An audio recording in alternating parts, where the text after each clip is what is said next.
congratulations on building this magnificent school that reflects and serves the media capital of the world. Congratulations mostly to the rest of you, parents, friends, and in particular the 84 students of the CUNY journalism class of 2015. This is the part of your graduation ceremony where some old-timer of whom you are right to be skeptical tells you how to live your lives. And the first thing I will say, echoing Cole, is that this is a weird business that you're getting yourselves into. It has always been a weird business. If you do it right, you'll be talking to strangers at the best and worst times of their lives.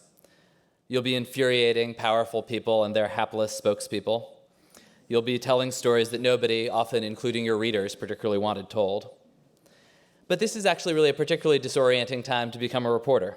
Case in point, your commencement speaker is the editor-in-chief of BuzzFeed, a job that didn't exist when you entered college. And it's really an honor to me that you invited me. And it's an honor I share with dozens of great BuzzFeed reporters around the country and the world who we've been able to hire over the last 4 years. Some of them are our CUNY J School graduates. One of them, Bei Meng, is in this class. But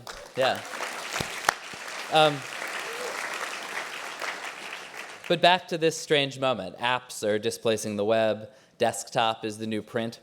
And your stories are more likely to be hosted on Facebook or Snapchat than at a newsstand. As for me, I used, not that long ago, to think my job was editing an American website. Now I think about it as a cross-platform global network for news and entertainment. And so the great challenge for you all, and for anyone in this profession now, is to understand what has changed and what hasn't. Which are the new forms and platforms that you need to embrace, and which are the old values and goals that you have to stick to. And the key challenge really is knowing the difference between the two. And it's easy to see what has changed, and we news people are kind of notoriously biased toward seeing the new thing and focusing on the new thing.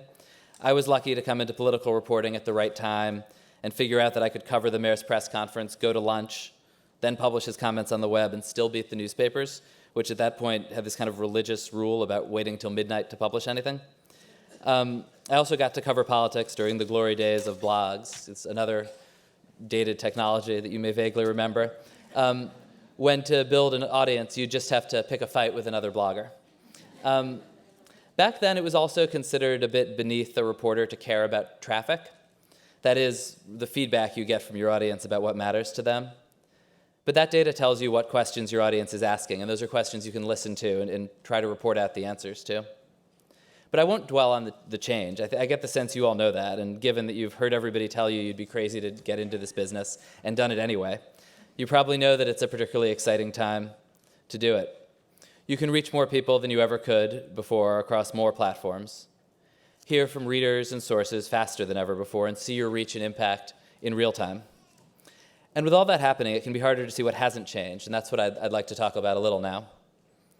This is still a profession where showing up, outworking the competition, and staying true to your audience matter.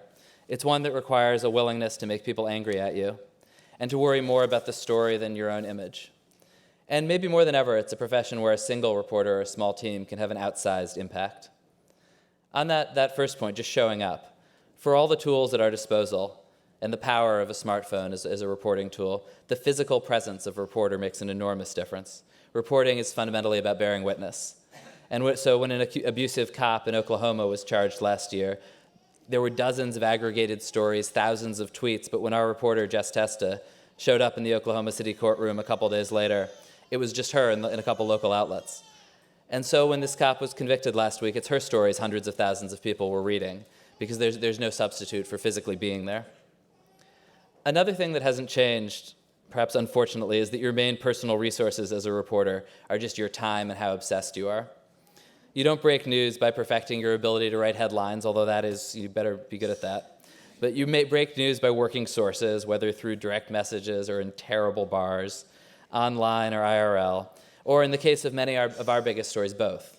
Ellie Hall, for instance, tracked down a young ISIS bride on Twitter and then went to Birmingham to persuade her parents to tell their story. Ethics haven't changed much either. I've never really been a believer in the notion that journalistic ethics were different from broader human ethics. Don't lie, don't cheat, don't steal. But now we wrestle with how to maintain our readers' trust and our open minds on a social web that's constantly demanding not just your bulletproof reporting, but also your half-baked opinion. So, as they say, never tweet. Not really. But do try to think of social media as an extension of your reporting. And one more thing that hasn't changed is this really isn't a job that will necessarily make people like you if you're doing it right. You have to know that your obligation is to your audience, not to the sources that you spend your days talking to. This time last year, I was invited to a dinner hosted by a famous tech executive at a fancy restaurant downtown. And our ethics policy, which Professor Lewis and I think, inherited from the New York Sun, where we used to work, is that you can only accept gifts if you consume them on the spot. And it was a really nice dinner.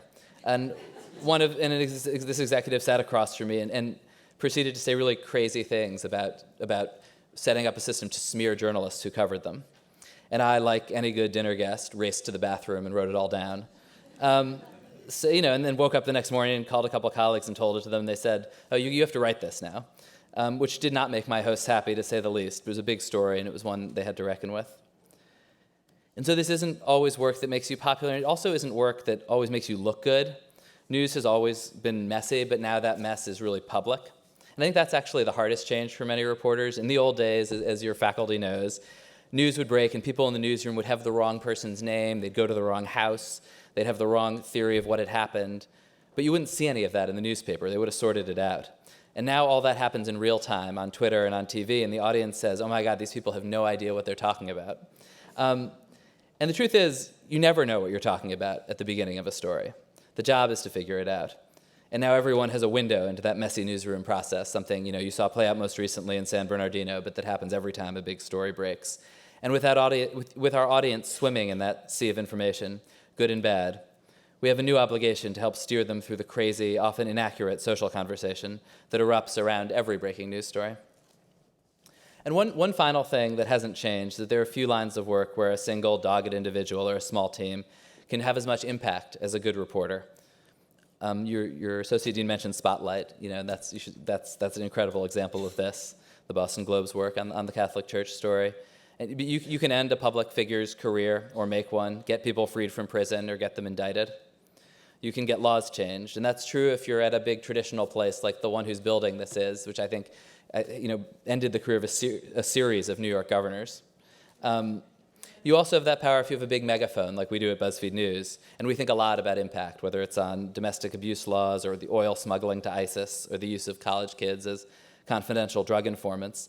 But you can also have a huge impact if you're a scrappy, aggressive reporter for a community newspaper or a local site, like the independent journalist whose dogged, confrontational work forced the Chicago Police Department recently to release the video of an apparent police murder.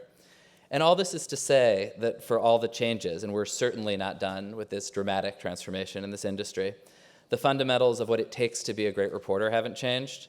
And those fundamentals are your presence, your hard work, and your sense of responsibility to your audience. And finally, if you have the right screw loose, which I assume you do since you have chosen to go to school for it, this is enormous fun. I've been at it for more than 15 years now, and reporting has never felt like work. I'm mostly excited for you all. There's no profession in the world better than being a reporter. I know finding a job is stressful and complicated, and I'd encourage you to in particular look outside the Manhattan media world. It's better to cover cops under a grouchy bureau chief in the middle of the country or halfway around the world than to get coffee for people in the nicest office here in Manhattan. And if you find ways to break news wherever it breaks, people will notice. Thank you.